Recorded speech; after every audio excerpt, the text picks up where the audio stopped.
Selamat pagi jemaat yang dikasih di dalam Tuhan. Kita sungguh boleh mengucap syukur untuk hari ini, tanggal 14 bulan Maret 2021. Sudah 1 tahun kita beribadah dengan seperti ini secara online. Mengucap syukur kepada Tuhan, setiap minggu boleh berjalan dan Tuhan boleh terus memimpin kita. Saudara, mari kita boleh mempersiapkan hati kita. Kita akan masuk di dalam ibadah pada pagi hari ini. Tuhan berada dalam bait suci-Nya.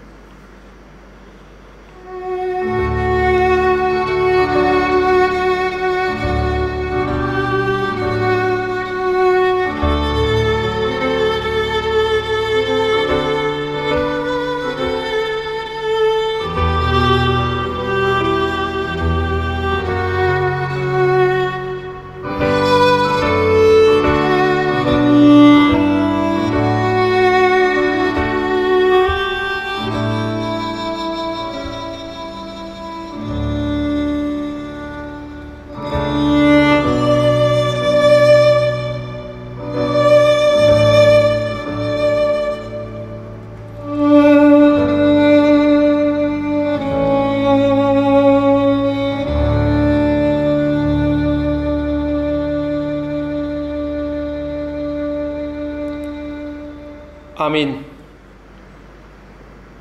Kita patut mengucap syukur kepada Tuhan. Bersyukurlah kepada Tuhan sebab Ia baik. Bahwasanya untuk selama-lamanya kasih setianya. Mazmur 118 ayatnya yang pertama. Saya ajak saudara kita boleh memuji Tuhan. Terpujilah nama Allah. KPPK nomor 11. Blessed be the name.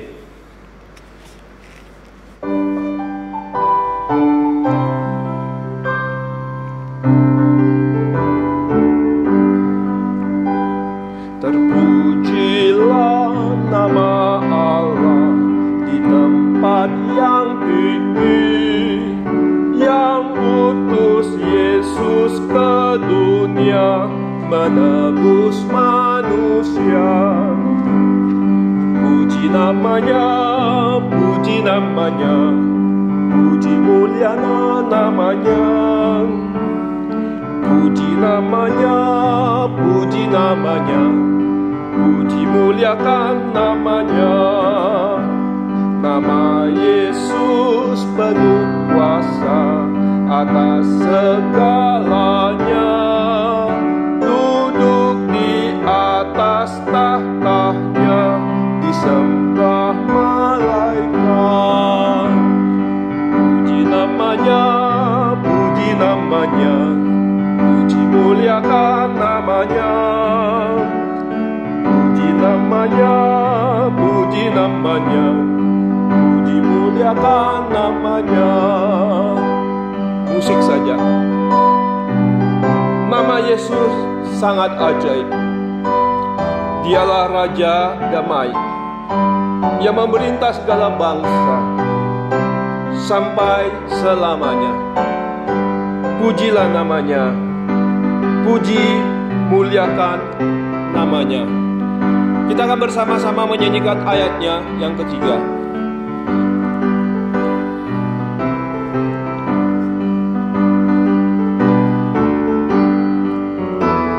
Nama Yesus sangat ajaib, Dialah Raja Damai yang memerintah segala bangsa sampai selamanya. Puji namanya, puji namanya, puji muliakan namanya. Puji namanya, puji namanya, puji muliakan namanya. Puji muliakan namanya. Kita akan bersama-sama berdoa.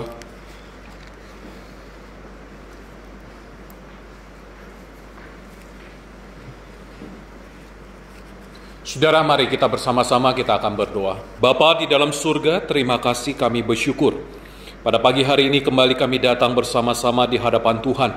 Kami bersyukur ada kesempatan bagi kami untuk kami boleh beribadah kembali. Tuhan, kami mau menyerahkan ibadah ini dari awal hingga akhirnya di dalam tangan dan pimpinan Tuhan. Bukannya kami layak, tetapi karena Tuhan melayakkan kami. Terima kasih Tuhan untuk anugerah-Mu. Terima kasih untuk berkat yang Tuhan nyatakan di sepanjang kehidupan kami. Kami bersyukur untuk semuanya itu. Kami juga menyerahkan pada pagi hari ini, dimanapun firman Tuhan dibagikan, kiranya Tuhan yang menolong dan Tuhan yang memimpin senantiasa. Terima kasih Tuhan. Kami serahkan bangsa dan negara kami di tengah-tengah situasi yang kami hadapi saat ini. Kiranya Tuhan berbelas kasihan dan Tuhan yang memimpin senantiasa. Terima kasih Tuhan, berkati hamba-hamba-Mu, berkati pemberitaan firman Tuhan, setiap anak-anak Tuhan yang melayani, bahkan gereja Tuhan. Semuanya Engkau yang memimpin dan menyertai senantiasa. Berkati juga setiap saudara-saudara kami yang lemah tubuh, mereka yang sakit, mereka yang tidak berdaya. Kiranya Tuhan berikan pemulihan dan Tuhan berikan kekuatan kepada mereka. Terima kasih Tuhan, inilah doa kami, syukur kami yang kami panjatkan di hadapan-Mu. Di dalam nama Tuhan Yesus kami berdoa dan kami mengucap syukur. Amin.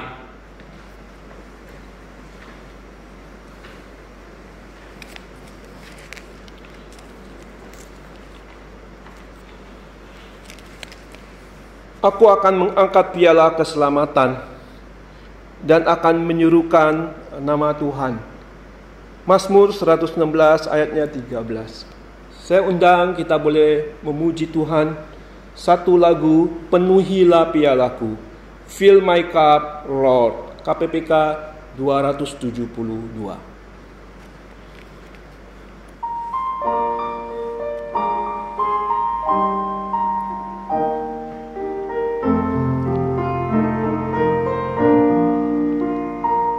Bagaikan wanita di tepi sumur, mencari yang puaskanku. Ku dengar Tuhanku berkata, Engkau tak akan dahaga pulang. Penuhilah pialaku ini, sejuk dan hilangkan dahaga. Roti surga memberi hidup padaku, penuhi pialaku limpahlah. Di dunia ni orang sedang mencari kenikmatan dunia fana, dan sesuatu yang tak ternilai, di dalamnya kau kan diberinya.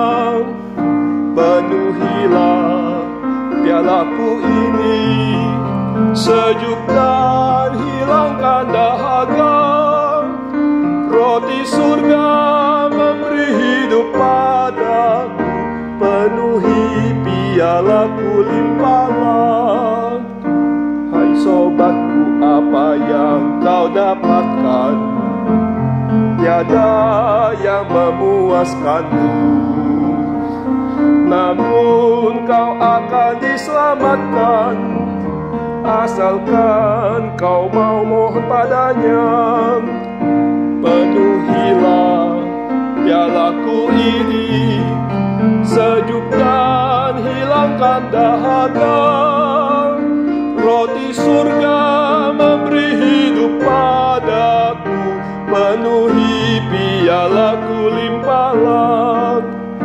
Penuhilah pialaku ini, sejuk dan hilangkan dahaga. Roti surga memberi hidup padaku, penuhi pialaku limpahlah. Puji Tuhan. Saudara, kita akan bersama-sama, kita akan membaca firman Tuhan, kita akan memperhatikan firman Tuhan.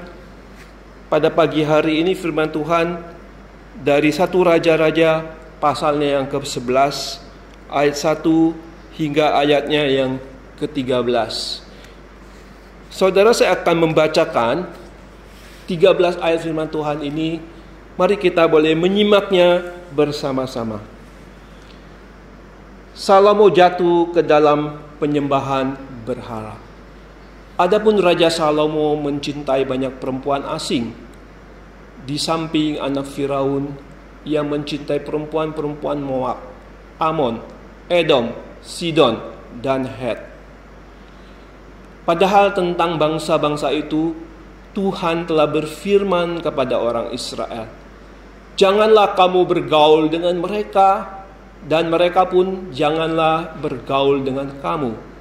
Sebab sesungguhnya mereka akan mencondongkan hatimu kepada Allah-Allah mereka."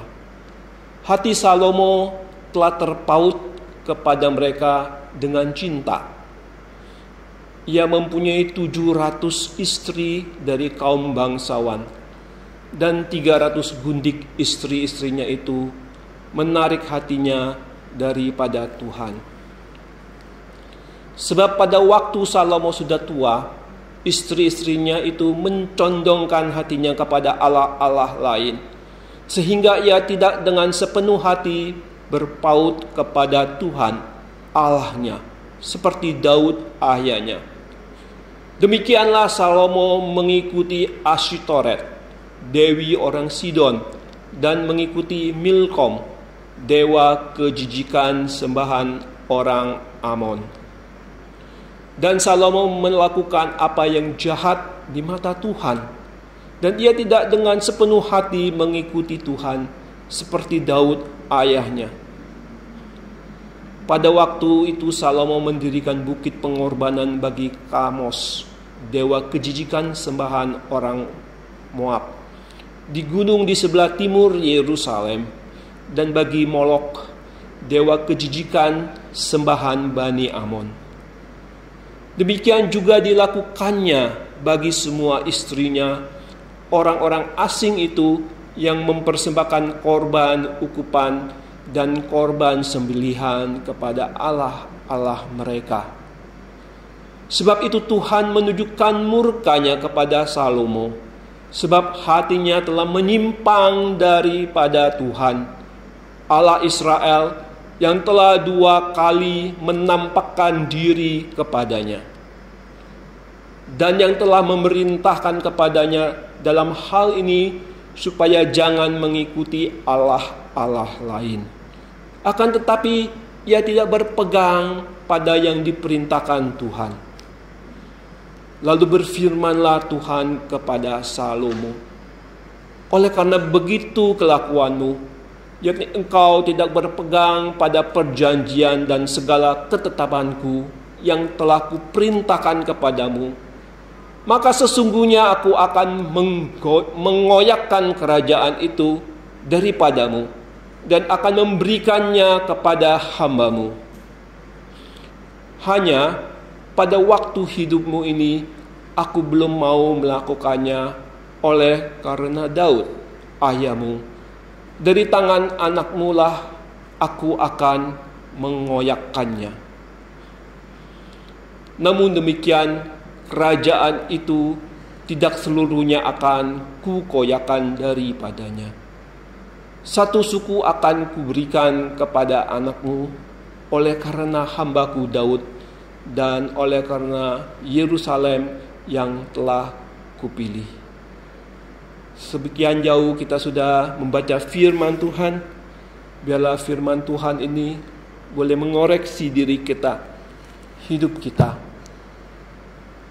Mari saudara, kita akan bersama-sama memuji Tuhan kembali.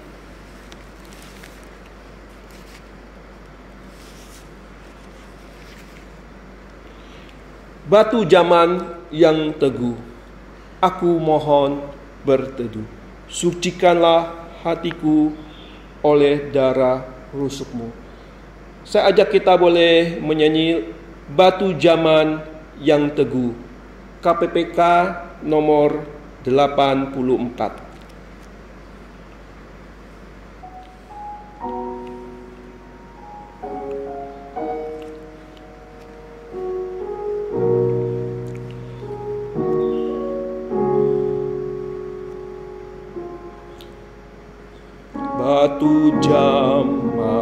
yang teguh. Aku mohon berteduh, sucikanlah hatiku oleh darah rusuk-Mu. Dari dosaku lepas, dari hukuman bebas. Tangisan dan ratapan tak memberi pengampunan. Rajin ku berusaha tak menghapus dosaku. Tiada jasa padaku, hanya sandar salib-Mu.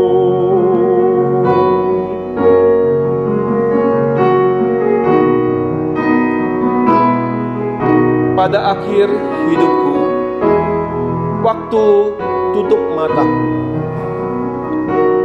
bila aku bertemu menghadap ke tahta, batu zaman yang teguh, aku mohon berteduh. Kita nyanyikan ayat ketiga.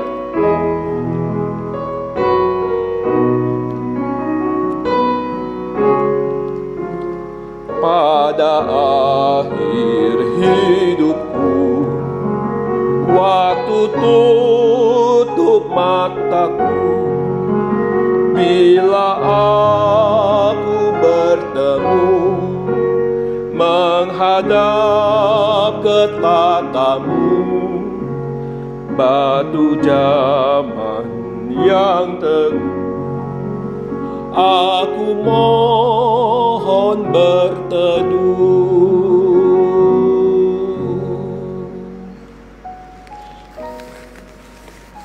Batu zaman yang teguh, biarlah jiwaku boleh berteduh.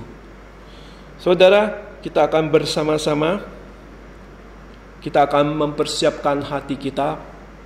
Firman Tuhan pada pagi hari ini akan disampaikan oleh hambanya, Pendeta Rifo. Satu tema yang akan dibawakan, goyah di tengah kelimpahan berkat. Sebelumnya mari kita akan mempersiapkan hati kita, mempersiapkan diri kita. Kita akan menyanyikan lagu Besar dan Ajaiblah Karya-Mu.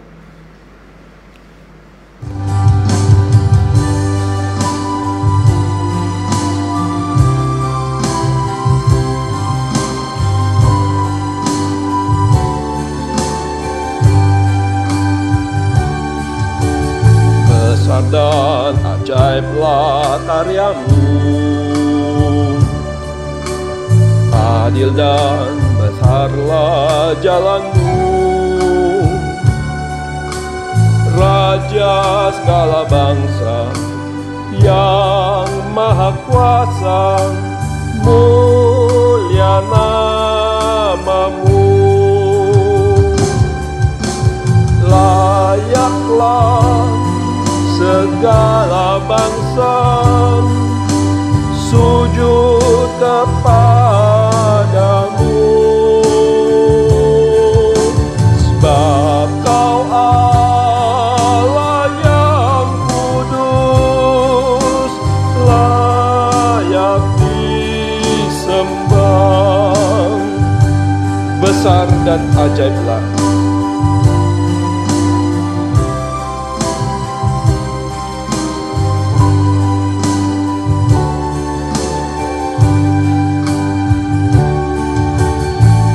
besar dan ajaiblah karya-Mu, adil dan benarlah jalan-Mu, Raja segala bangsa yang maha kuasa, mulia nama-Mu.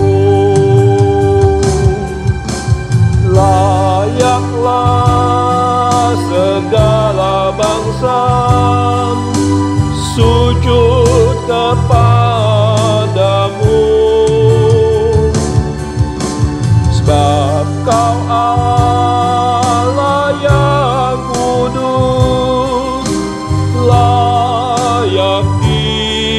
disembah, layaklah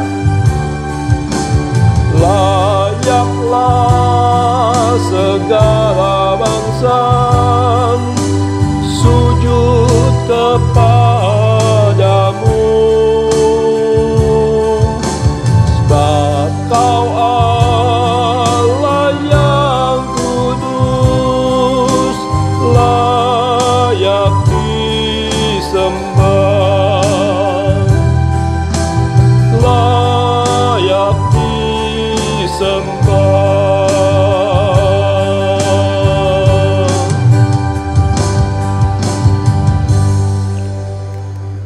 Kita akan bersama-sama mendengarkan firman Tuhan.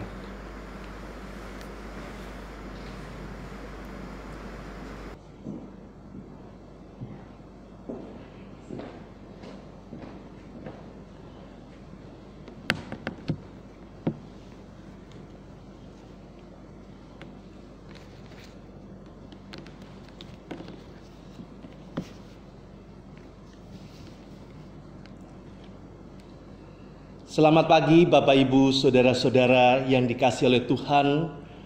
Pada hari ini kita akan bersama-sama merenungkan satu kebenaran firman Tuhan. Mari sebelum kita membaca dan merenungkan firman Tuhan, kita masuk di dalam doa. Bapa kami dalam surga, kami bersyukur, terima kasih. Pada hari ini kami boleh bersama-sama merenungkan akan firman Tuhan. Tuhan tolong akan hamba-Mu dan setiap jemaat GSRI Sunter di tempat ini, dimanapun mereka berada. Biarlah firman Tuhan boleh menolong kami, memimpin kami, memberikan kepada kami satu kekuatan di dalam menjalankan akan kehidupan kami. Kami serahkan waktu ini ke dalam tangan pimpinan-Mu. Di dalam nama Tuhan kami, Yesus Kristus, kami berdoa. Amin. Bapak Ibu Saudara-saudara sekalian yang dikasihi oleh Tuhan, firman Tuhan pada hari ini yang diberikan oleh pengurus di dalam satu tema, goyah di tengah kelimpahan berkat. Pembacaan firman Tuhan diambil di dalam 1 Raja-Raja pasal yang ke-11, ayat yang pertama sampai ayat yang ke-11. Demikianlah bunyi firman Tuhan. Salomo jatuh ke dalam penyembahan berhala. Adapun Raja Salomo mencintai banyak perempuan asing. Di samping anak Firaun, ia mencintai perempuan-perempuan Moab, Amon, Edom, Sidon, dan Het. Padahal tentang bangsa-bangsa itu Tuhan telah berfirman kepada orang Israel, "Janganlah kamu bergaul dengan mereka, dan mereka pun janganlah bergaul dengan kamu. Sebab sesungguhnya mereka akan mencondongkan hatimu kepada allah-allah mereka." Hati Salomo telah terpaut kepada mereka dengan cinta. Ia mempunyai 700 istri dari kaum bangsawan dan 300 gundik. Istri-istrinya itu menarik hatinya daripada Tuhan. Sebab pada waktu Salomo sudah tua, istri-istrinya itu mencondongkan hatinya kepada allah-allah lain, sehingga ia tidak dengan sepenuh hati berpaut kepada Tuhan Allahnya seperti Daud ayahnya. Demikianlah Salomo mengikuti Asitoret, dewi orang Sidon, dan mengikuti Milkom, dewa kejijikan sembahan orang Amon. Dan Salomo melakukan apa yang jahat di mata Tuhan, dan ia tidak dengan sepenuh hati mengikuti Tuhan seperti Daud ayahnya. Pada waktu itu Salomo mendirikan bukit pengorbanan bagi Kamos, dewa kejijikan sembahan orang Moab di gunung sebelah timur Yerusalem, dan bagi Molok, dewa kejijikan sembahan Bani Amon. Demikian juga dilakukannya bagi semua istrinya orang-orang asing itu, yang mempersembahkan korban ukupan dan korban sembelihan kepada allah-allah mereka. Sebab itu Tuhan menunjukkan murkanya kepada Salomo, sebab hatinya telah menyimpang daripada Tuhan Allah Israel, yang telah 2 kali menampakkan diri kepadanya, dan yang telah memerintahkan kepadanya dalam hal ini, supaya jangan mengikuti allah-allah lain. Akan tetapi ia tidak berpegang pada yang diperintahkan Tuhan. Lalu berfirmanlah Tuhan kepada Salomo, "Oleh karena begitu kelakuanmu, yakni engkau tidak berpegang pada perjanjian dan segala ketetapanku yang telah kuperintahkan kepadamu, maka sesungguhnya aku akan mengoyakkan kerajaanmu itu daripadamu dan akan memberikannya kepada hambamu." Semikian jauh kita membaca firman Tuhan. Yang berbahagia adalah mereka yang membaca, mereka yang menyimpan dan yang melakukan firman Allah itu di dalam kehidupan hari lepas hari. Bapak Ibu saudara-saudara sekalian yang dikasihi oleh Tuhan Yesus Kristus, di dalam slide ini saya menampilkan ada beberapa orang-orang yang orang-orang yang terkaya di dunia, saudara-saudara. Ya, saudara-saudara, ini adalah yang pertama founder daripada Tesla, perusahaan Tesla, yang merupakan orang terkaya di dunia. Ya, namanya di situ adalah Elon Musk. Ya, seorang yang kaya, kekayaannya sangat luar biasa sekali, Bapak Ibu saudara-saudara. Orang yang kedua, orang terkaya kedua, ya, Jeff Bezos. Dia adalah seorang yang terkaya yang memiliki kekayaan sampai 2.629 triliun rupiah. Saudara bisa bayangkan betapa besarnya angka ini. Dan orang kaya ketiga yang sudah sangat sering sekali muncul dengan kekayaannya yang sangat fantastis, Bill Gates. Saudara-saudara sekalian, ini adalah orang-orang yang memiliki akan kekayaan yang sangat besar. Nah, di dalam Alkitab kita menjumpai ada seorang tokoh, seorang yang bernama Raja Salomo. Raja Salomo ini adalah bukan hanya orang yang memiliki kekayaan, tetapi dia adalah seorang yang memiliki hikmat yang sangat luar biasa. Dia memiliki akan kebesaran, dia memiliki akan kemuliaan, dia memiliki akan kejayaan sebagai raja atas Israel. Dan orang melihat bagaimana hikmat daripada Salomo di dalam memimpin akan bangsa Israel itu sangat luar biasa.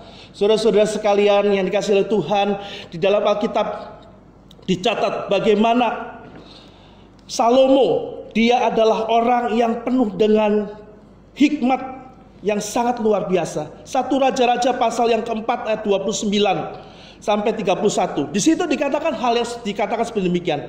Allah memberikan kepada Salomo hikmat dan pengertian yang amat besar serta akal yang luas seperti dataran pasir di tepi laut.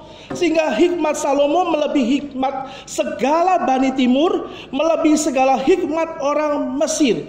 Ia lebih bijaksana daripada semua orang. Kita melihat dalam bagian ini, Bapak Ibu saudara-saudara, betapa hikmat daripada Salomo yang dimilikinya itu adalah menggambarkan anugerah Allah yang begitu besar di dalam diri Salomo. Dan ketika kita melihat juga di dalam 1 Raja-Raja pasal 10, di situ dikatakan Raja Salomo melebihi semua raja di bumi dalam hal kekayaan dan hikmatnya. Seluruh bumi berikhtiar menghadap Salomo untuk menyaksikan hikmat yang telah ditaruh Allah di dalam hatinya. Nah, inilah seorang yang bernama Salomo, seorang yang memiliki akan pengetahuan, seorang yang memiliki akan hikmat, orang yang memiliki akan kekayaan yang sangat luar biasa besar sekali. Kita masih ingat di dalam satu kejadian ketika pada saat ada 2 orang wanita yang berebut akan bayinya, saudara-saudara, datang kepada Salomo. Dan bagaimana kita melihat hikmat yang diberikan oleh Tuhan kepada Salomo begitu luar biasa. Dia dapat menyelesaikan akan masalah itu dengan sangat baik sekali. Dan dengan hikmat yang besar itu, saudara-saudara, kita melihat bagaimana Salomo menciptakan ribuan akan puisi, sajak yang sangat indah sekali, lagu-lagu yang sangat luar biasa sekali. Ketika saudara melihat di dalam 1 Raja-Raja pasal yang keempat, dia dikatakan ia mengubah ada 3.000 akan amsal, nyanyian, dan juga ada begitu banyak puji-pujian. Dikatakan di dalam ayat yang ketiga, ia bersajak tentang pohon-pohonan, dari pohon aras yang di gunung Libanon sampai kepada hisop yang tumbuh pada dinding batu. Ia berbicara juga tentang hewan dan tentang burung-burung, tentang binatang melata dan tentang ikan-ikan. Salomo memiliki akan hikmat yang begitu besar sekali. Pada waktu dia lihat ikan, dia melihat alam semesta, dia melihat pohon-pohon, maka di situ tercipta akan satu sajak, satu syair lagu-lagu yang sangat indah sekali. Itulah hikmat yang dimiliki oleh Salomo. Dia orang yang luar biasa kaya, luar biasa berhikmat, memiliki pengetahuan yang begitu besar. Dia dapat untuk boleh mengatur akan bangsa Israel. Dan dengan hikmatnya itu sendiri, ya saudara-saudara, dia memimpin, dia membangun akan bangsa Israel itu sendiri. Dia bekerja, dia mengusahakan akan kemajuan bagi seluruh bangsa Israel di bawah akan pimpinan Salomo, di bawah hikmat yang Tuhan berikan kepada Salomo. Dia memiliki akan hal-hal yang disebut keberhasilan. Tetapi saudara-saudara, Alkitab bukan hanya mencatat akan keberhasilan daripada Salomo, hikmat daripada Salomo, kekayaan daripada Salomo, tetapi Alkitab juga mencatat bagaimana kejatuhan daripada Salomo, saudara-saudara, kegagalan daripada Salomo. Inilah yang kita lihat dalam bagian ini. Saudara-saudara, mengapa Salomo dia jatuh? Mengapa Salomo dia gagal? Saudara-saudara, yang pertama dikatakan di dalam Alkitab 1 Raja-Raja 11 ayat yang ketiga, karena dia mempunyai banyak istri. Firman Tuhan mengatakan ia mempunyai 700 istri dari kaum bangsawan, 300 gundik. Istri-istrinya itu menarik hatinya daripada Tuhan. Jadi total istrinya itu ada 1000 termasuk para gundik-gundiknya. Dengan sebanyak ini saudara-saudara, kita melihat bagaimana Salomo adalah seorang pria yang memiliki istri yang paling banyak di seluruh antero dunia ini, saudara-saudara. Dia adalah seorang yang punya mertua yang terbanyak juga di dunia. Saudara-saudara, saya yakin Salomo tidak punya kemampuan untuk mungkin menghafal akan 1000 akan istri dan juga gundik-gundiknya, karena terlalu banyak sekali.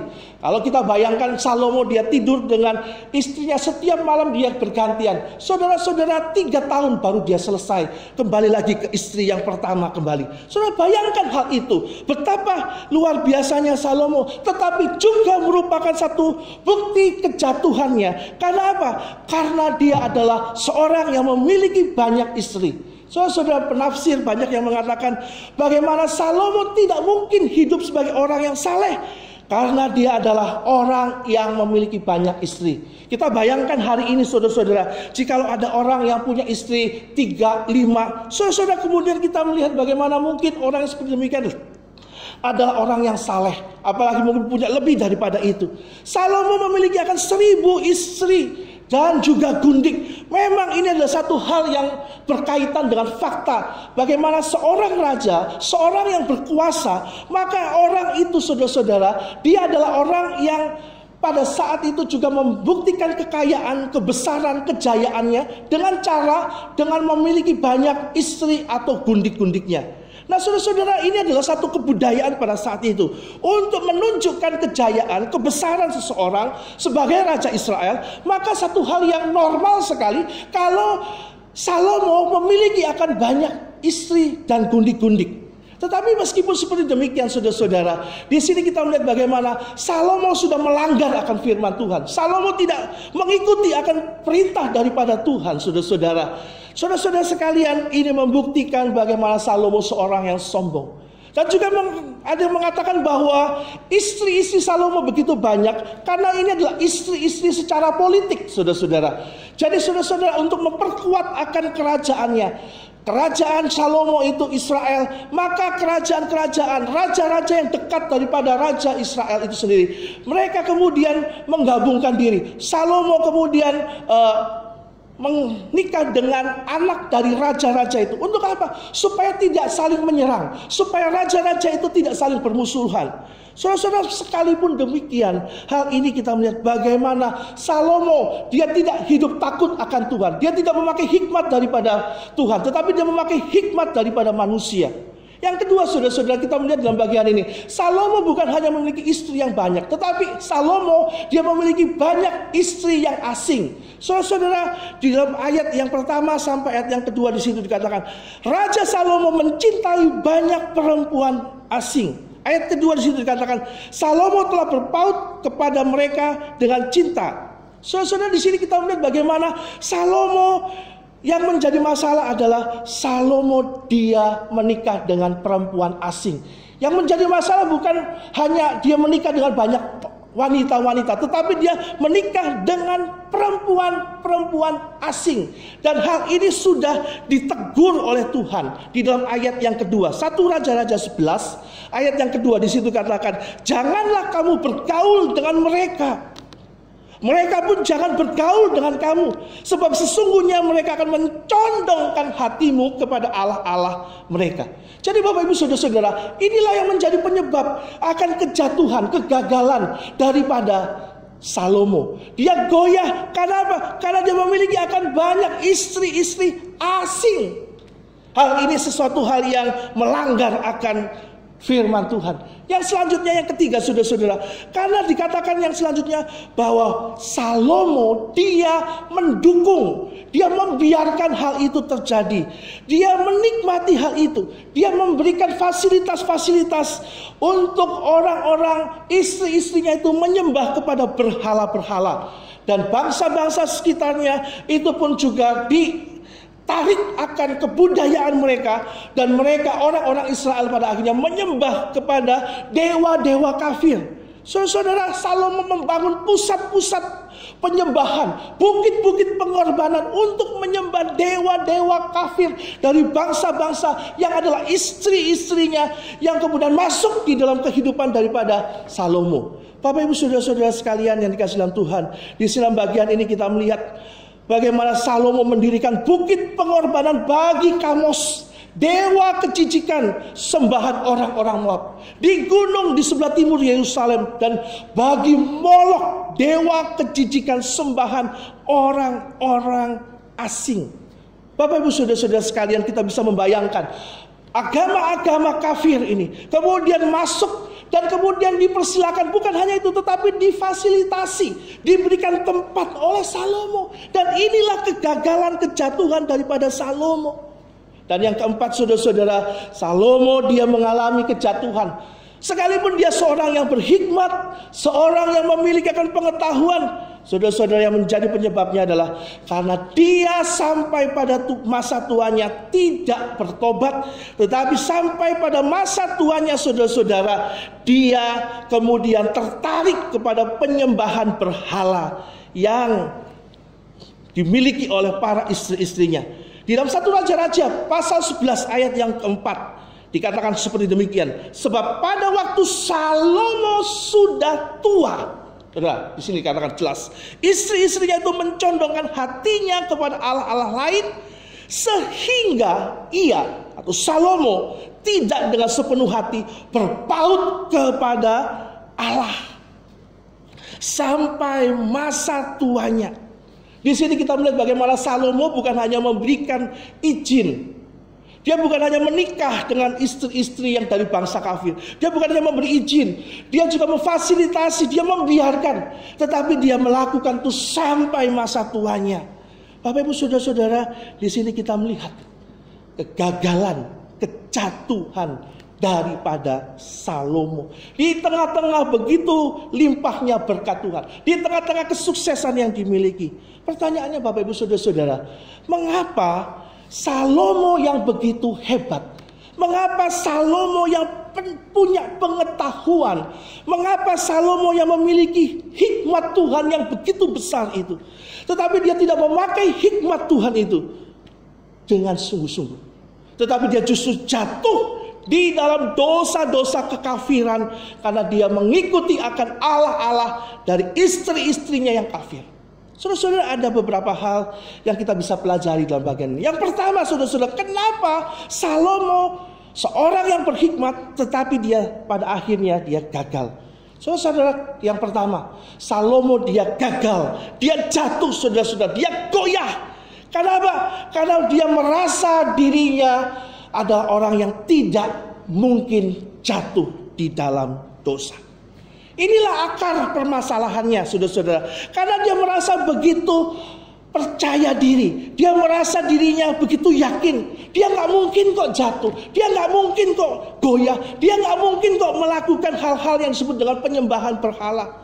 Tetapi saudara-saudara, ternyata Salomo keliru besar.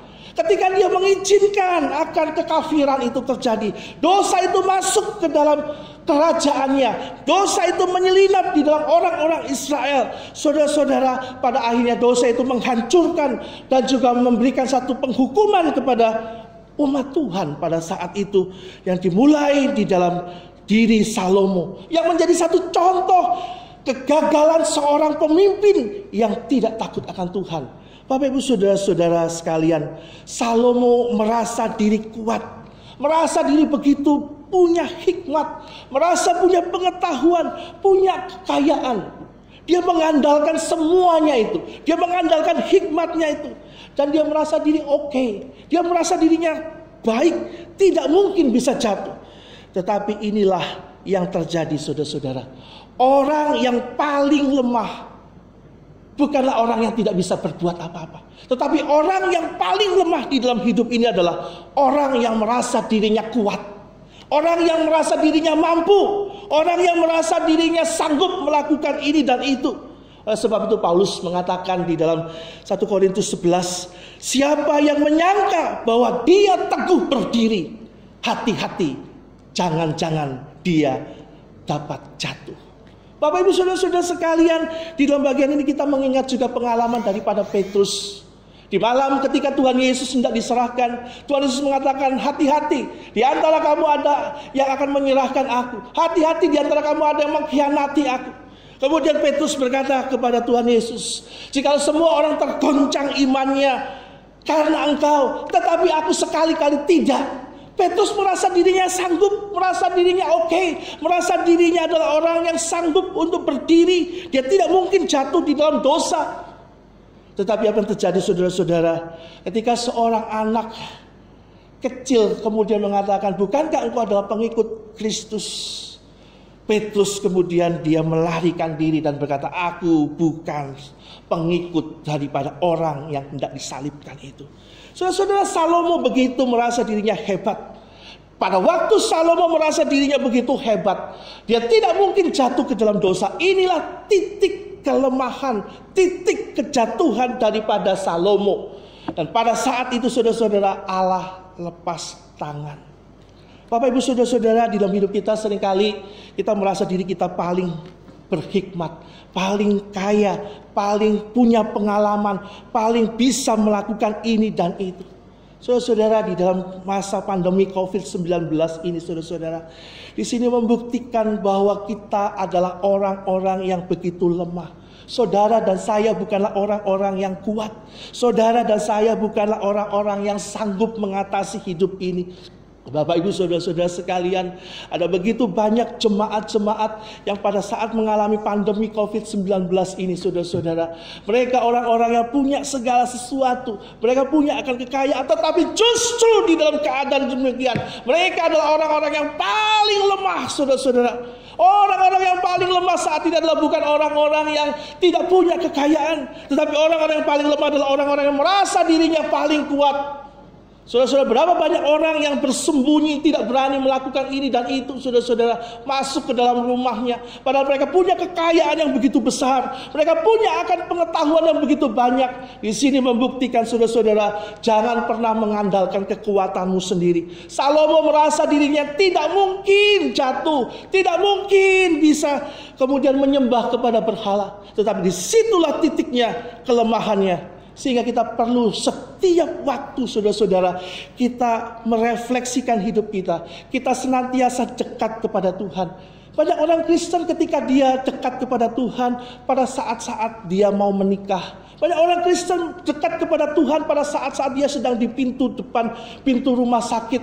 Banyak orang Kristen dekat kepada Tuhan pada waktu dia mengalami akan musibah demi musibah. Saudara-saudara sekalian, tetapi dalam bagian ini kita melihat bagaimana hubungan pribadi dengan Tuhan itu jauh lebih penting daripada segala-galanya. Salomo dia punya hikmat yang begitu luar biasa. Tetapi hikmat yang diberikan oleh Tuhan itu adalah satu hikmat yang harus berbanding lurus dengan imannya, dengan hubungan pribadinya dengan Tuhan.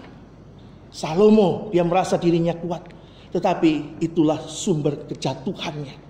Hati-hati saudara-saudara dengan hidup kita yang sering kali merasa diri paling hebat, paling mampu. Yang kedua saudara-saudara, Salomo terjatuh. Dia mengalami kegoyahan, dia mengalami kegagalan. Karena dia saudara-saudara menggunakan kebebasannya tanpa mengerti apa arti kebebasan itu sendiri saudara-saudara. Bapak Ibu saudara-saudara, manusia diciptakan dengan kebebasan. Manusia diciptakan dengan freedom. Manusia punya free will. Manusia punya kehendak bebas, saudara-saudara. Tetapi jangan pernah menjadikan kehendak bebas itu sendiri menjadi Tuhan atas hidup saudara dan saya. Di dalam bagian firman Tuhan kita melihat bagaimana ada kisah seorang anak yang hilang. Ketika dia kemudian menjadi anak yang terhilang itu, saudara-saudara, dia meninggalkan ayahnya, dia meninggalkan akan rumahnya. Di situ, saudara-saudara, dia menggunakan kebebasannya tanpa dia menyadari apa arti kebebasan yang harus bergantung kepada kemuliaan Tuhan. Saudara-saudara, dia kemudian melakukan dosa dan sebagainya macamnya. Apakah dia saja yang kemudian menggunakan kebebasannya itu dengan tidak bertanggung jawab? Tidak. Saudara-saudara, saudaranya yang tinggal di dalam rumah juga sama. Apa buktinya? Dia menggunakan kebebasannya ketika saudaranya itu pulang, sudah bertobat. Kemudian dia iri. Dia kemudian ingin melakukan kejahatan kepada saudaranya. Kenapa orang ini diterima? Aku sudah melakukan banyak hal, tetapi tidak diperlakukan seperti saudaraku yang hilang ini. Bapak, Ibu, saudara-saudara sekalian, di dalam hidup kita adalah orang-orang yang memiliki akan freedom, kebebasan. Salomo dia punya akan kebebasan. Tetapi kebebasannya itu tidak kemudian dibungkus dengan hati yang takut akan Tuhan dan ingin senantiasa memuliakan Tuhan itu di dalam hidup kita. Saudara-saudara, hidup kita bukanlah hidup yang hanya melakukan pilihan-pilihan kita. Saudara-saudara, orang di dalam dunia mungkin bisa berkata hidup itu adalah pilihan. Tetapi saudara-saudara, hidup sebagai orang-orang Kristen, kita bukan hanya hidup melakukan pilihan itu, ditentukan oleh pilihan. Tetapi kita hidup ditentukan oleh pilihan di mana kita melakukan kehendak Allah. Pilihan kita hanya satu, yaitu taat dan melakukan akan kehendak Allah. Tidak ada hal yang lain, saudara-saudara. Dan disinilah kegagalan daripada Salomo. Di dalam hidupnya, saudara-saudara, dia hanya berfokus kepada diri sendiri, kepentingan, merasa dirinya sanggup, merasa dirinya kaya, merasa dirinya memiliki hikmat. Tetapi saudara-saudara, sejatinya Salomo, dia sudah menggeser Tuhan, kehendak Tuhan, kebenaran Tuhan itu. Karena dia merasa dirinya adalah sebagai raja atas Israel. Yang terakhir, saudara-saudara, mengapa Salomo itu jatuh di dalam kegagalannya? Saudara-saudara, karena yang pertama dia merasa dirinya benar. Yang kedua, saudara-saudara, dia salah menggunakan kebebasannya itu sendiri.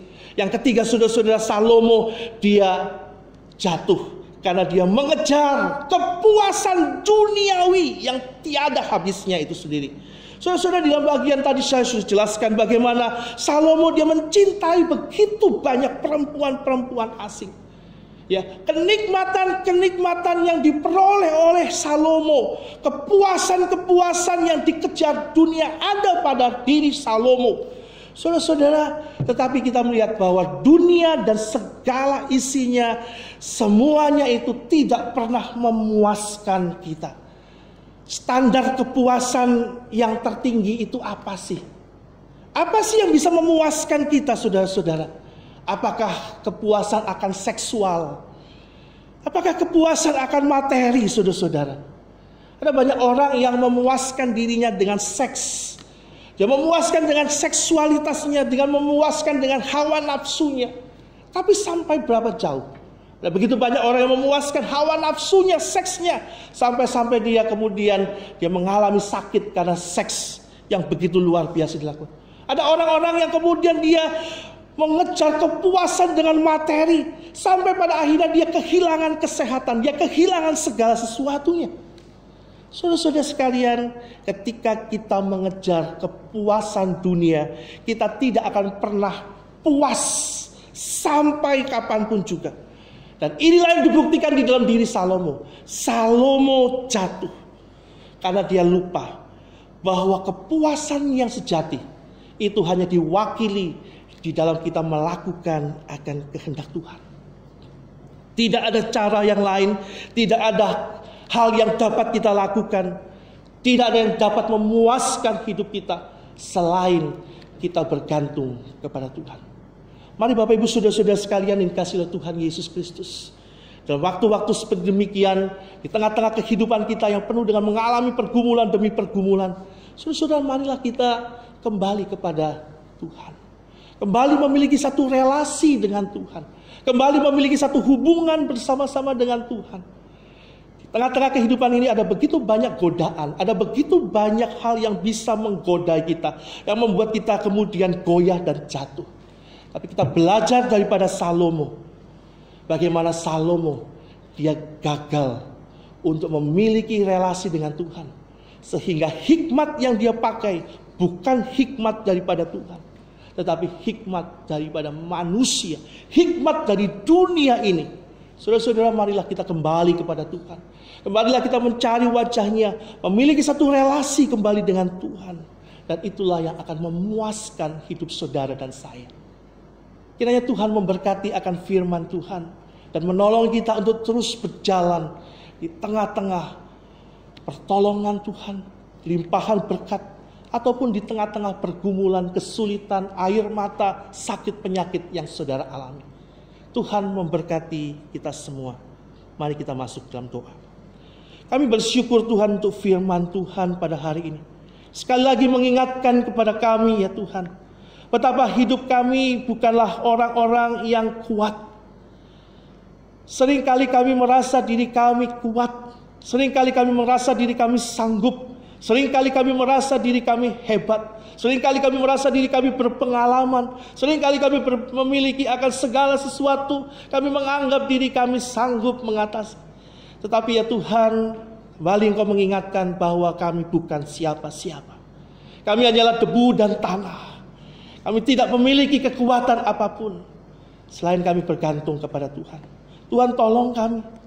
Tuhan kuatkan kami agar di tengah-tengah pergumulan hidup yang kami hadapi hari ini, kami semakin bergantung kepada Allah, semakin memegang akan tangan Tuhan.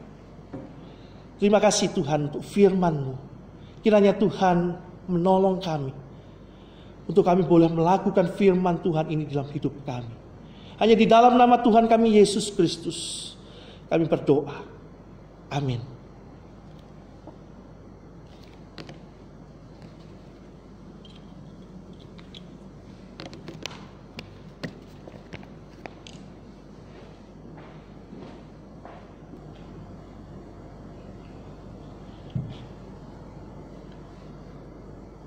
Puji Tuhan, kita boleh bersama-sama mendengarkan firman Tuhan yang telah disampaikan oleh hamba-Nya. Saudara, saya akan mengingatkan kembali untuk ayat hafalan kita dalam 1 minggu yang lalu. Ayat hafalan dalam 1 minggu yang lalu, ya, terambil dari Habakuk pasalnya yang kedua, ayatnya yang keempat. Mari kita boleh menyebutkannya bersama-sama. Sesungguhnya orang yang membusungkan dada tidak lurus hatinya, tetapi orang yang benar itu akan hidup oleh percayanya. Kita akan menyebutkan sekali lagi, sesungguhnya orang yang membusungkan dada tidak lurus hatinya, tetapi orang yang benar itu akan hidup oleh percayanya. Kitab Habakuk pasal yang kedua ayatnya yang keempat. Saudara, untuk ayat hafalan kita dalam minggu yang 1 minggu ini adalah dari 1 Raja-Raja pasal yang ke-11 ayat yang ke-6. 1 Raja-Raja 11 ayatnya yang ke-6. Dan Salomo melakukan apa yang jahat di mata Tuhan, dan ia tidak dengan sepenuh hati mengikuti Tuhan seperti Daud ayahnya. Dan Salomo melakukan apa yang jahat di mata Tuhan, dan ia tidak dengan sepenuh hati mengikuti Tuhan seperti Daud ayahnya. 1 Raja-Raja 11 ayatnya yang ke-6. Baik saudara, kita akan bersama-sama, kita akan memberikan persembahan buat Tuhan. Bagi saudara yang ingin memberikan persembahan, ada 2 cara. Yang pertama adalah dapat melakukan transfer ke rekening gereja yang sudah ada. Yang kedua, Bapak Ibu bisa mengumpulkan dan boleh memisahkannya dan satu saat membawa ke dalam gereja. Mari kita akan mengiringi persembahan kita. Satu lagu dari KPPK 342. Beri terbaikmu, our best.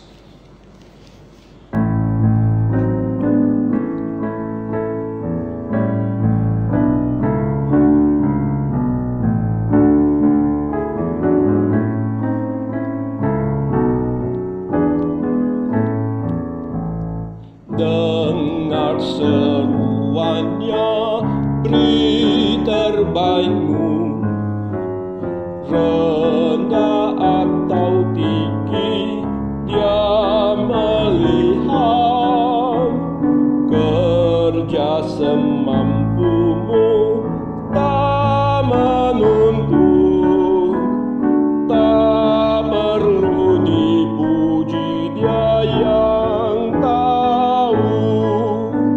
semua kerja diberkatinya.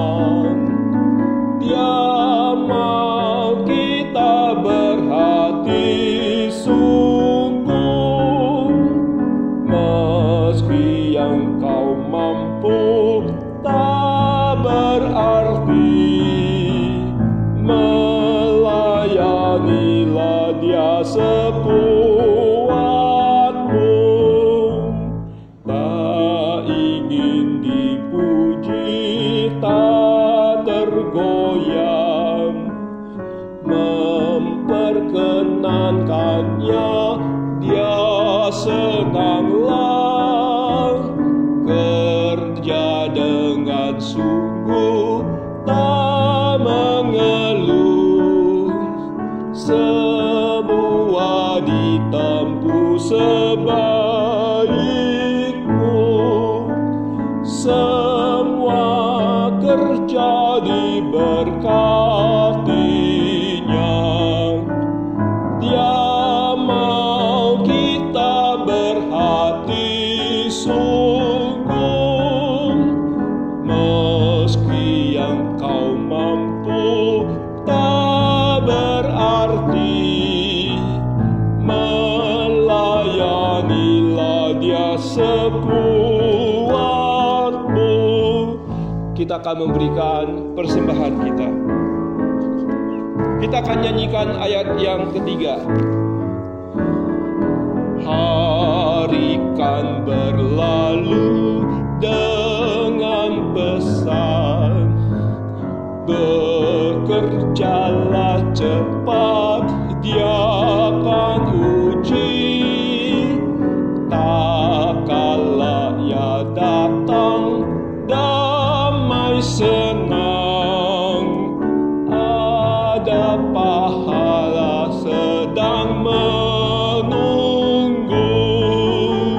semua kerja diberkatinya. Dia mau kita berhati sungguh, meski yang kau mampu tak berarti, melayanilah dia sekuatmu.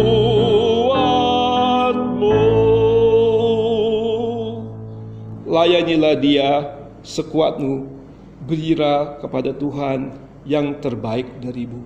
Saudara, kita akan berdoa untuk persembahan yang sudah kita berikan. Mari kita boleh berdoa. Allah Bapa kami yang ada di dalam surga, sungguh kami boleh mengucap syukur atas segala kebaikan, anugerah Tuhan, segala pengorbanan yang Tuhan sudah berikan bagi hidup kami. Pada pagi hari ini kami juga memberikan persembahan, persepuluhan kepada Tuhan.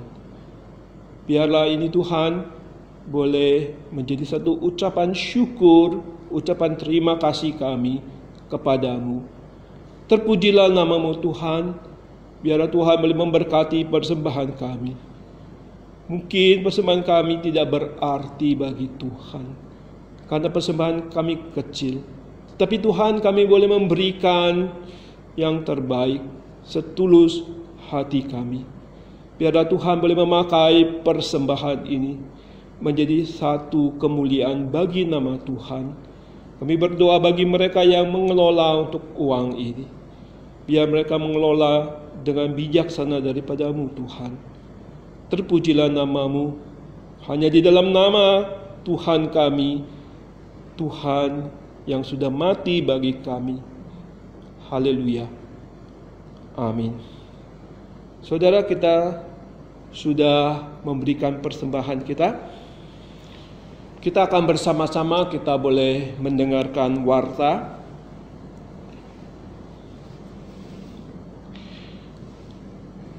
Baik, saya persilakan kepada yang bertugas untuk membacakan warta.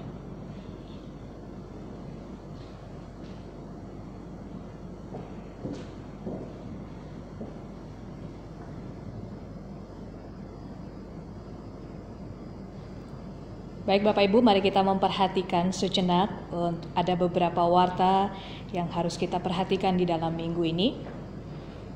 Namun sebelumnya segenap majelis dan badan pengurus dan hamba Tuhan mengucapkan selamat hari Minggu dan selamat beribadah kepada seluruh jemaat GSRI Sunter maupun setiap kita yang mengikuti ibadah di pagi hari ini.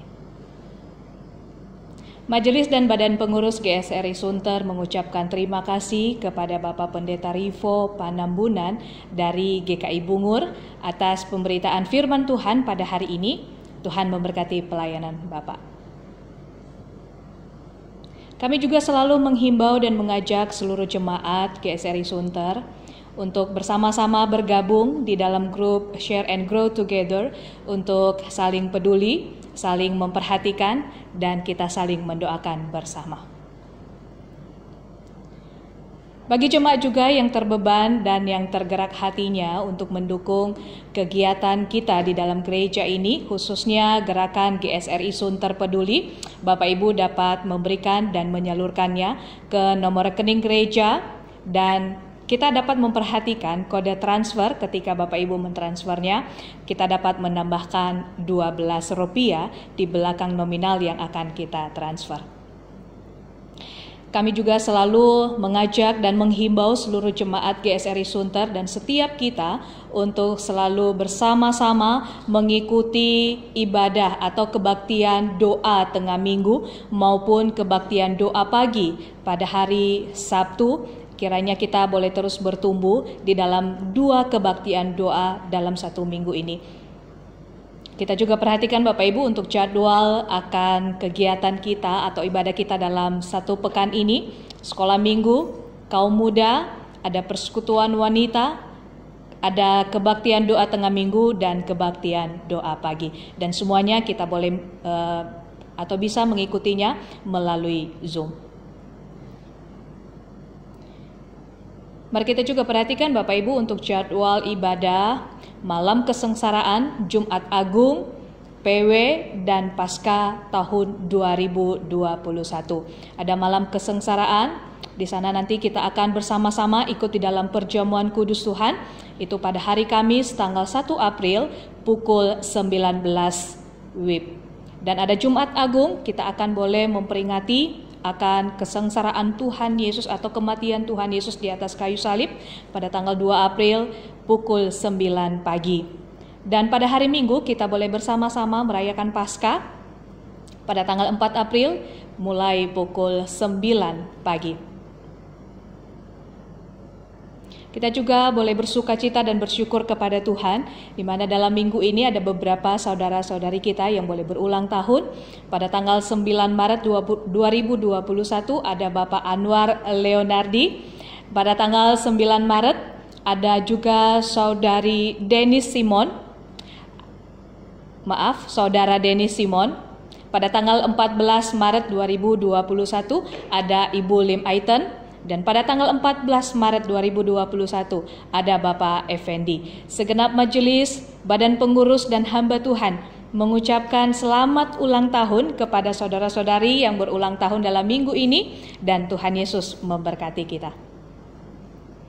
Ya, ada beberapa pokok doa yang boleh menjadi pokok doa kita dalam satu minggu ini Bapak Ibu.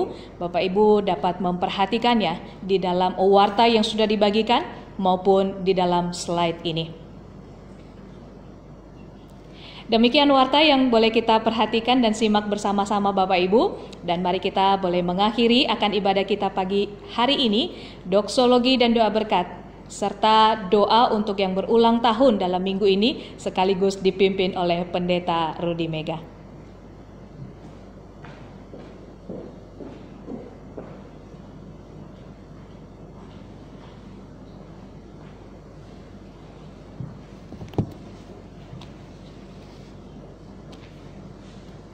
Saudara, kita bersyukur dan berterima kasih kepada Tuhan untuk beberapa saudara-saudari kita yang berulang tahun di minggu ini.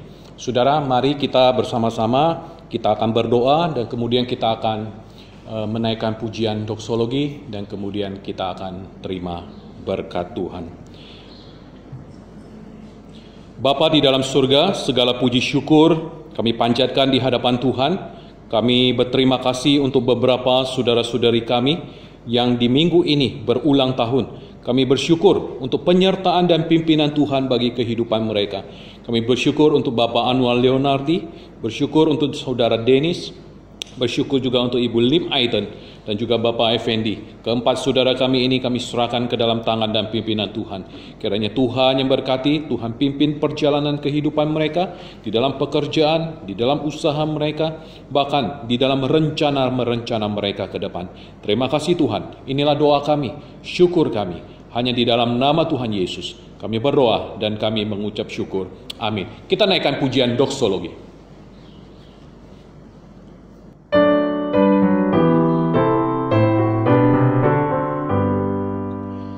Bagi Bapa, Anak dan Roh, puji, hormat dan mulia, dulu sekarang tak berubah, hingga selama-lamanya.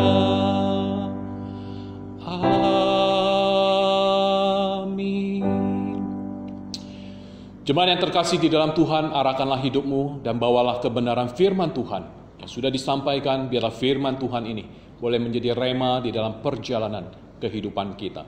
Dan terimalah berkat dari Tuhan. Kiranya kasih karunia Tuhan Yesus Kristus, kasih Allah Bapa, persekutuan dengan Roh Kudus, menyertai saudara sekalian, mulai saat ini sampai Yesus datang kedua kali, bahkan sampai selama-lamanya. Amin. Baik saudara, demikian ibadah kita dan selamat pagi, silakan saat teduh dan Tuhan memberkati.